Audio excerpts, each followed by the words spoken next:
The morning began like any other in the grand house, quiet but heavy with unspoken rules. Sunlight slipped through tall glass windows, reflecting off marble floors that were always cold, no matter the season. This was a house where everything had its place and everyone knew their position, especially the staff. Among them was the maid, a young woman who moved softly through hallways as if trying not to exist. Her name was rarely spoken aloud. People called her only when something needed cleaning, fixing, or serving. She had learned to keep her eyes down and her voice low. That morning, she worked faster than usual. Her hands trembled slightly as she folded clothes in the guest room, her thoughts far away from the neat piles in front of her. Every few minutes she wiped her face quickly, hoping no one would notice the redness around her eyes.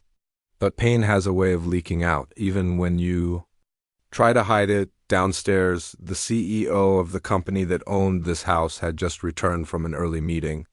He was a man used to control over numbers, people, outcomes.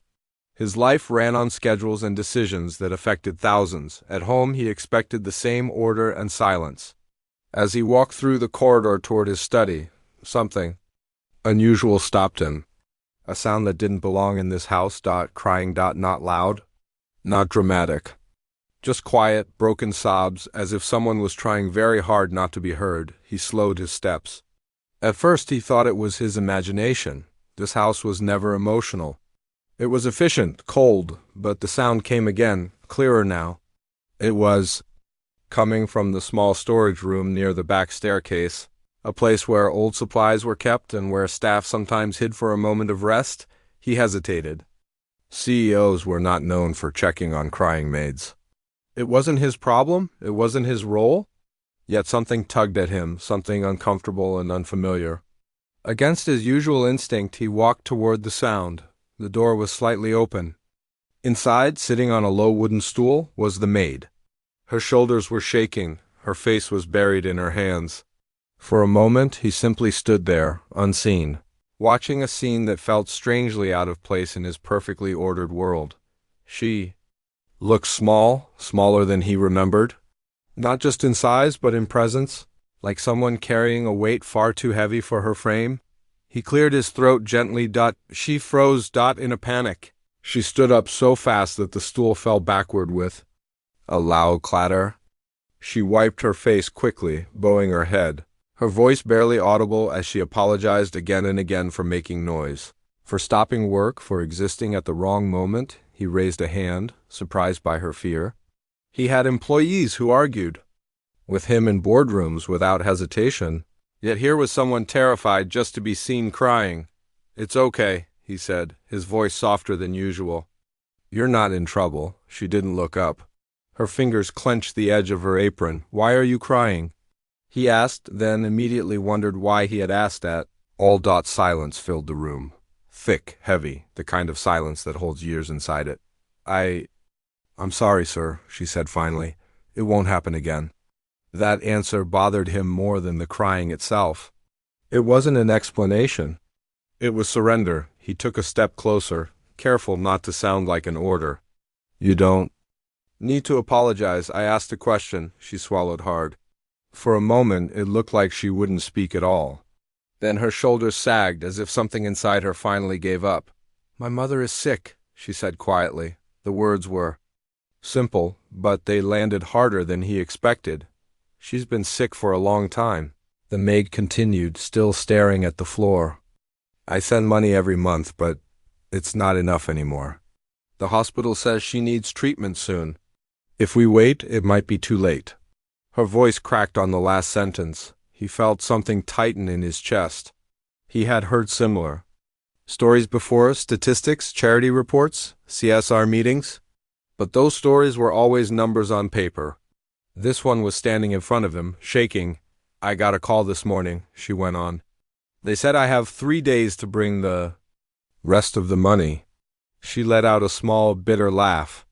3 days, she repeated, as if the number itself was cruel. He asked the next question without thinking. "How much?" She hesitated, then said the amount. To him, it was a number he spent on a single dinner meeting without noticing. To her, it was a wall she couldn't climb. he said nothing. His silence made her panic again. "I didn't mean to bring my problems here," she said quickly.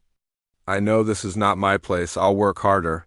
I can take extra shifts. I won't cry again, I promise." Something in him broke at that moment. Not loudly, quietly, like ice cracking under pressure. He realized she wasn't just afraid of losing money.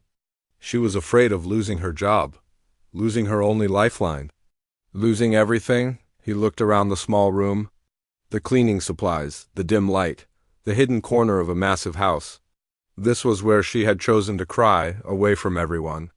Because even her pain needed permission. "Look at me," he said gently, slowly, reluctantly. She lifted her eyes. They were red, swollen, but honest. "Tired in a way sleep could never fix." "How long have you been working here?" he asked. 2 years, sir." "And in 2 years," he said, choosing his words carefully, "has anyone ever asked you how you're doing?" She shook her head. That answer stayed with him. He nodded once, as if making a decision he hadn't planned to make that morning. "You don't need to hide here," he said. "You can take the rest of the morning off." Her eyes widened in shock. "Sir, I can't. That's not a request," he said, but there was no harshness in his tone. "Go, wash your face, get some air." She nodded quickly, unsure if this kindness was real or a test. As she walked past him, still stunned, he watched her go. The crying had stopped, but the weight hadn't lifted. Not for her, and not for him either, because as he stood alone in that small storage room, one thought kept repeating in his mind, louder than any boardroom argument he had ever won. If this was the truth she told him in just a few minutes, what else had he never bothered to see? And he didn't yet know that this was only the beginning. That day, the CEO tried to return to his routine, but something was off. Numbers blurred on his tablet, emails stacked unread, and meetings felt distant. His mind kept drifting back to the small storage room, the fallen stool, and the way the maid's hands shook as she spoke about 3 days. 3 days was nothing in his world. In hers, it was everything. By afternoon, he made a decision that surprised even himself. He asked his assistant to quietly look into the maid's file. Not her performance reports or attendance logs, but her background. Where she came from. Who she was before she became invisible inside his house. The file was thin. Too thin. No family contacts listed except an emergency number that hadn't been updated in years. Her hometown was a small rural area far from the city, a place he had once flown over in a helicopter without a second thought. She had joined the staff through an agency, passed every check, never complained, never asked for anything extra. Perfect on paper. Forgotten in reality, that evening, as staff prepared dinner, the CEO noticed something else. The maid wasn't there. For a moment, irritation flared, old habits. Then he remembered his own words, take the rest of the morning off. Had she misunderstood? Had she gone home? Panic crept in unexpectedly. Just as he was about to ask the head housekeeper, he saw her enter quietly through the side door. Her eyes were still red, but her posture was straighter. She bowed politely and went straight back to work as if nothing had happened. He watched her from a distance. The way she moved carefully, efficiently, without drawing attention. It struck him how easy it was to miss someone like that. How many people like her passed through his life every day, carrying silent emergencies. After dinner, he called her name. The sound of it seemed to surprise both of them. "Yes, sir?" She replied, stopping immediately. "Come with me," he said simply. Fear flashed across her face, but she followed him into his study. This room intimidated even senior executives. Dark wood shelves, awards, framed magazine covers with his face on them. She stood near the door, hands clasped tightly, waiting for a verdict she hadn't earned. "Sit," he said, pointing to a chair. She hesitated, then sat on the edge as if ready to jump up at any second. "I did some thinking today," he began, "about what you told me." Her heart pounded. She nodded but said nothing.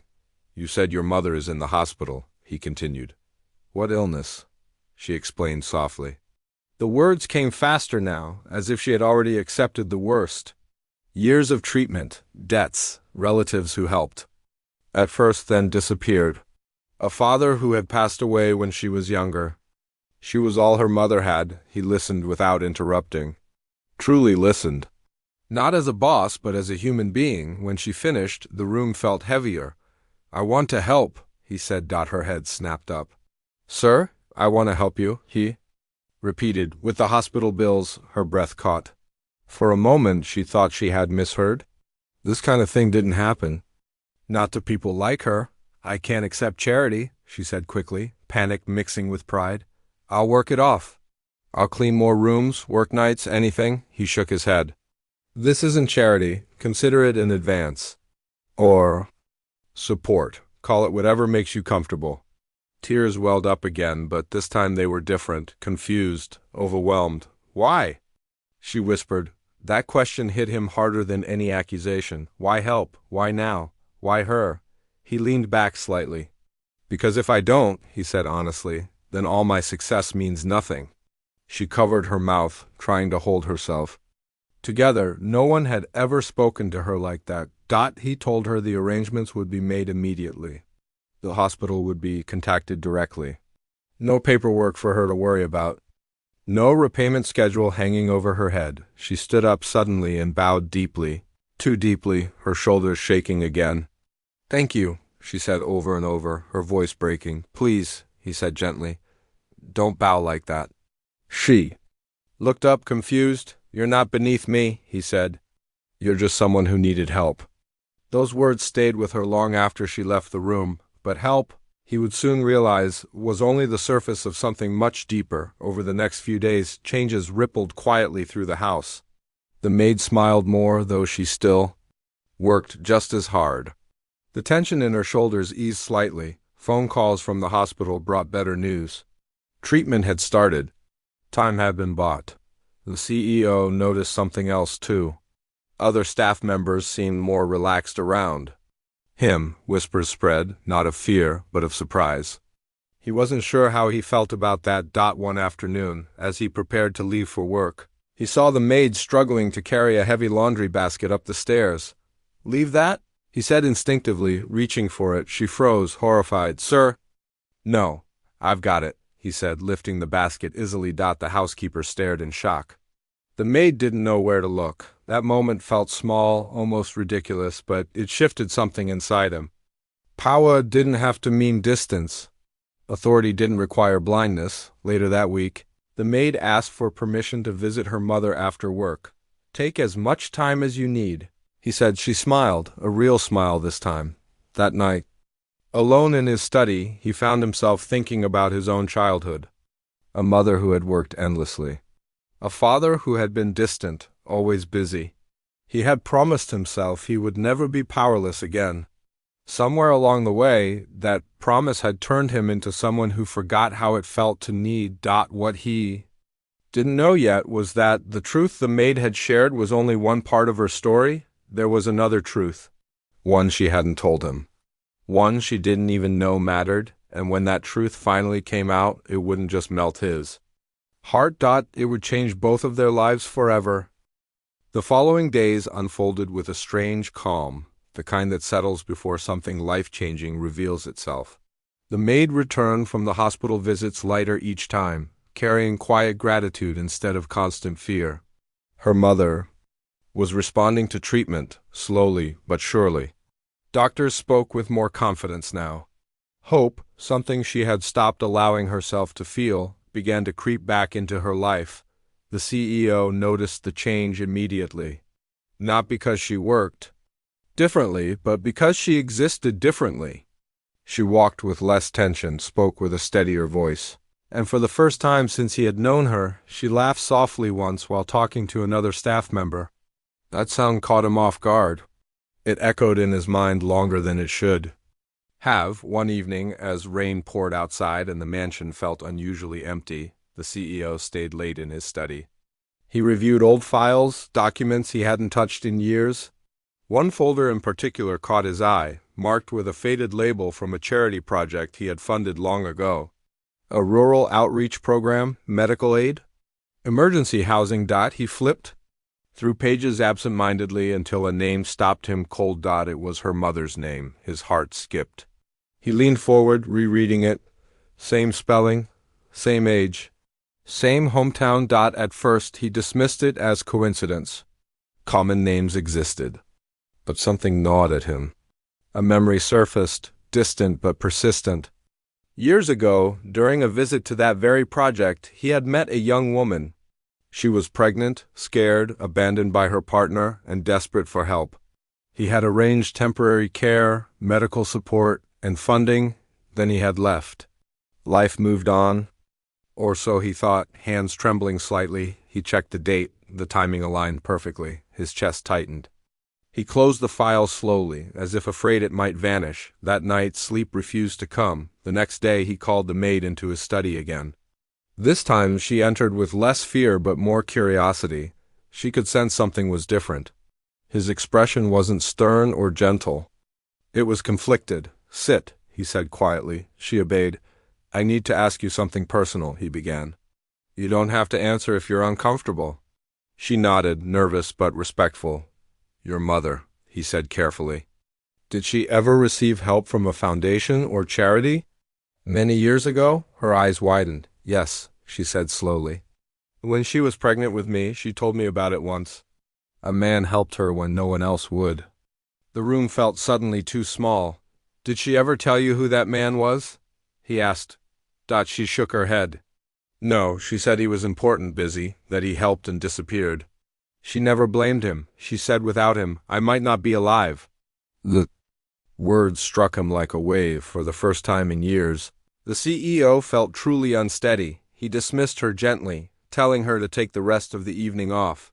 She left confused, her heart racing, sensing she had stepped into something far bigger than herself. Alone again, he stared at the rain streaking down the window. Pieces of the past began locking into place. Dates, names, decisions, a life he had unknowingly touched and then abandoned. Could it be possible? The idea terrified him. That night he drove himself to the hospital without security. The sterile smell, the dim lights, the quiet footsteps of nurses, everything felt surreal. He stood outside the room, reading the nameplate once more, as if it might change. He knocked. The maid's mother looked up slowly, weak but alert. Her eyes studied him, confusion flickering before recognition hit like lightning. "It's you," she whispered. He swallowed hard. "Yes." Tears filled her eyes instantly. Not anger, not resentment, just emotion. "You saved me," she said softly. "You saved my daughter." He stepped closer, heart pounding. "I didn't know," he said. "I swear I didn't know." She smiled faintly. Life doesn't always let us know everything. Silence stretched between them, heavy but honest. "She works for you now," the woman continued. "She told me. She said you were kind." The word cut deep. I think she might be my daughter," he said, voice barely audible. The woman closed her eyes briefly, then nodded. "I always wondered if you would realize." His knees nearly gave way. The truth he had feared, hoped for, and denied all at once now stood undeniable. He left the hospital hours later, changed. The next few days were agony. How do you tell someone that the man they serve tea to every morning might be their father? How do you undo years of absence with words? He watched her closely, the way she smiled, the way she spoke. Familiar gestures mirrored his own without him ever noticing before. Finally, he made a decision. On a quiet afternoon, he asked her to sit with him in the garden. The air was warm. Birds chirped softly. It felt too peaceful for what he was about. "To say, there's something I need to tell you," he began. She listened, heart pounding. He told her everything. The charity, the past, the file, the hospital visit. Every word felt like stepping onto fragile ground. When he finished, she stared at him in silence. Minutes passed, then she stood up suddenly. "I need air," she said, voice shaking. She walked away, tears blurring her vision. Her entire world had tilted in seconds. Her employer, her helper, the man she admired. Her father. That night, she didn't sleep. Neither did he. Both stood on opposite sides of a truth that could either heal everything or shatter it forever, and neither knew what the morning would bring. Morning arrived quietly, almost too gently for the storm of emotions that had torn through the night. The maid woke before dawn, her chest tight, her thoughts racing in endless circles. Every memory of her life replayed itself with a new shadow cast over it. Her childhood questions, her mother's silence, the stranger who had helped and vanished, the CEO who had looked at her with unfamiliar concern from the very first day. None of it felt accidental anymore. She dressed slowly and stood before the mirror, searching her reflection for answers. The face staring back at her looked the same, yet everything had changed. Was she still just a maid? Or had her entire identity been rewritten overnight? Across the mansion, the CEO stood by his window, sleepless and hollow-eyed. He had built companies, negotiated billion-dollar deals, faced ruthless competitors without blinking. None of that compared to the fear he felt now. For the first time, he wasn't afraid of losing money or power. He was afraid of losing a chance at something real, something he never knew he had. When she entered the dining room, silence followed her like a weight. Staff glanced up, sensing tension but unaware of its source. She avoided everyone's eyes, focusing on her duties with mechanical precision. The CEO watched her from a distance, his heart aching with restraint. He wanted to say something, anything, but knew it had to come from her. After breakfast, she approached him. "Sir," she said quietly, her voice steady despite the storm inside her. "May I speak with you?" He nodded immediately and led her to the same study where everything had begun. The door closed behind them. She took a deep breath. "I didn't sleep," she admitted. "I don't think I ever will again if we leave." Things like this. He listened without interrupting. "I don't know how to feel," she continued. "Part of me is angry, part of me is confused, and part of me feels something I don't know how to name." He lowered his gaze. "I won't ask you to forgive me," he said. "I won't even ask you to believe me right away. I just want you to know that if what I believe is true, I never abandoned you knowingly. And I will spend the rest of my life making sure you never feel alone again." Her eyes filled with tears. "My whole life," she whispered, "I wondered why I didn't have a father. I watched other children get picked up, hugged, protected. I told myself I didn't need any of that. I told myself being strong meant not wanting." She paused, steadying herself.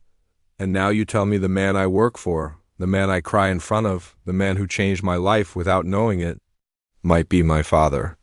The word hung heavy in the air. He stood slowly, keeping distance, respecting her space. "If you want answers," he said, "we can get them. A test proof, and if you decide you want nothing to do with me afterward, I'll accept that too." She studied his face, no arrogance, no command, just raw honesty. "I don't want you to disappear again," she said softly. "Not without the truth." Days later, the results arrived. They sat together, hands trembling as the envelope was opened. One glance was enough, a match. The world seemed to stop breathing. She covered her mouth as sobs broke free. Years of unanswered pain pouring out all at once. He crossed the space between them and, hesitating only a second, opened his arms. She stepped into them without thinking, collapsing against his chest. For the first time in her life, she felt the weight of belonging. "I'm sorry," he whispered, voice breaking, "for every birthday, every tear, every night you wondered." She cried harder, gripping his coat. "You're here now," she said through tears. "That matters." The news spread carefully, quietly. The staff was informed with dignity and respect. She was no longer addressed as Maid, though she chose to keep working while she processed her new reality. He insisted on education, opportunity, and time. No pressure, no expectations. Her mother recovered steadily, smiling more than she had in years. Seeing them together filled her with peace. "This was always meant to find its way back," she said softly one evening. Life in the mansion changed, not with luxury, but with warmth.